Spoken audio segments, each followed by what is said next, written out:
Hello, my name is Bruce Hutchinson, and these are three observations about the narrative structural breakdown of the movie Whiplash.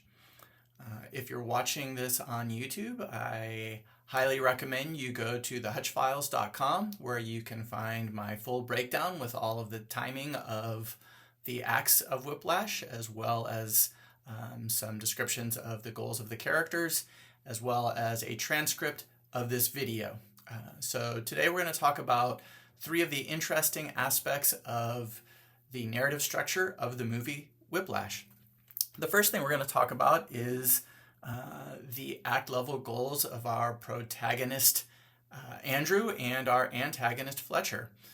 Normally when we look at movie level goals, we have three types of movie level goals. The first type is opposed goals. That is, we have mutually exclusive goals. One character wants one thing, the antagonist wants the other thing, and only one character can get what they want. That might be Harry Potter and Voldemort, for example. Only one of them can win. They both can't get what they want. The second type of movie level goal is different goals, where our characters just want different things, and because they want different things, they may come into conflict. One may become antagonistical to the other because they want something different, but in the end, they can still potentially both get what they want. Doesn't mean they will, but they can. The third type of movie level goal is complementary goals, and in general, when we have complementary movie level goals, it turns out that the two characters want the same thing, but they may be in conflict over how to get it, how it's going to happen, where and why it might happen. We see complementary goals a lot of times in romantic comedies where two people want to be together, but they can't quite figure out how to be together. What's really interesting about Whiplash is on the surface, it feels like the goals are opposed. When you look at the character of Fletcher and when you look at the character of Andrew, they seem to be in total opposition. Their conflict is very high. They're constantly butting heads. Fletcher treats Andrew in terrible, terrible ways. So everything about that relationship feels like their goals are opposed. What's really interesting, though, is they're not. They're actually complementary goals. It turns out they really want the same thing, right? Andrew wants to be the best drummer he can be. He wants to impress Fletcher. He potentially even wants to be a great drummer, one of the great drummers. Fletcher wants Andrew to be a great drummer, potentially one of the greatest drummers of all time. They both want the same thing. Where they come into conflict is how to make that happen, and specifically in the ways that Fletcher pushes Andrew and all of the ways he is hard on him and the methods that he uses to push Andrew.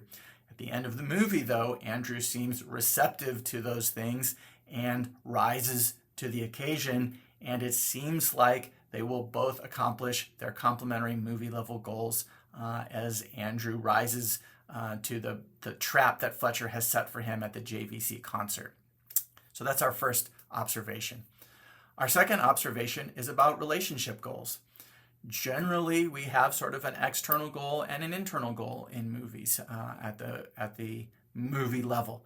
And oftentimes, if we have a relationship goal, it is an internal movie level goal. So, for example, we might have a protagonist who is trying to defeat an antagonist, and then they have an internal goal to satisfy or be in a romantic partnership or relationship, and they're trying to get that to work, and its success or failure is often dependent on whether they will succeed or fail at this broader external goal that they're trying to achieve. What's interesting about Whiplash is it does have some relationship goals, but they never rise to the level of movie level goals, and they really don't become internal goals for our main character, Andrew. Specifically, Andrew starts a relationship with the character of Nicole. He meets her at the movie theater. He asks her out. They go on a couple of dates. It really feels like it's setting up that a relationship with Nicole is going to be the internal relationship or the relationship that drives the internal goal that Andrew is interested in. But Andrew ends up breaking up with Nicole because, in his view, Nicole is getting in the way of his pursuit of his external goal of becoming a great drummer. So even though we have what's set up as what seems like a typical relationship internal goal, that goal kind of falls by the wayside, and eventually Andrew is the one who rejects it. We can say the same thing about Andrew's relationship with his father, Jim. Jim plays a part in a couple of scenes, and we might posit an internal relationship where Andrew has to sort of come to peace with his relationship with his father.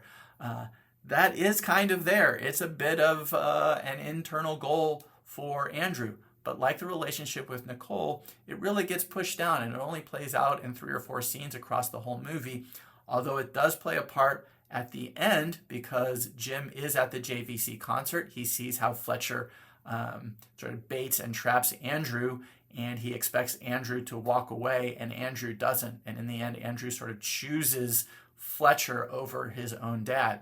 But again, that relationship goal doesn't play out in the typical internal kind of setup that we're used to seeing in Hollywood movies. So it's a really fascinating way that both the relationship goals with Nicole and Jim don't quite rise to the level of movie level goals, but are still there and still provide subplots for the movie. And then the third observation is our typical second act low point. Whiplash is a typical 3-act movie. Sometimes movies have 4 acts, sometimes they have 5 acts. This one is a typical 3-act movie. One of the things we often see at the end of the second act is that our protagonist is at their very lowest. They have been defeated, and it seems like there's no way for them to win. Unlike our first 2 observations, which saw Whiplash kind of do things differently, this one is pretty similar to what we see in other movies in that Andrew basically is defeated at the end of the second act.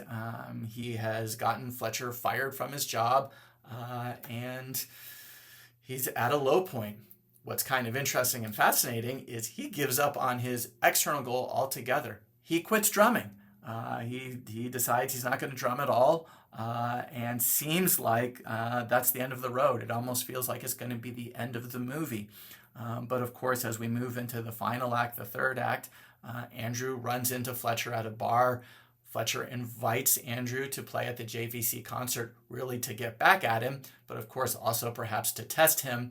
And so Andrew returns to his external goal. And of course, we've got this great climax where Andrew plays at the JVC concert. They end up playing music he's not familiar with, and he is able to come through, rise to the challenge, and prove to Fletcher that he can be one of the great drummers. So these are my 3 observations about the narrative structure of Whiplash. Again, I suggest you go to thehutchfiles.com to get more information about my breakdown of Whiplash, and you can find breakdowns of a lot of other movies as well. So I hope you've enjoyed this quick look at and 3 observations about the narrative structure of Whiplash.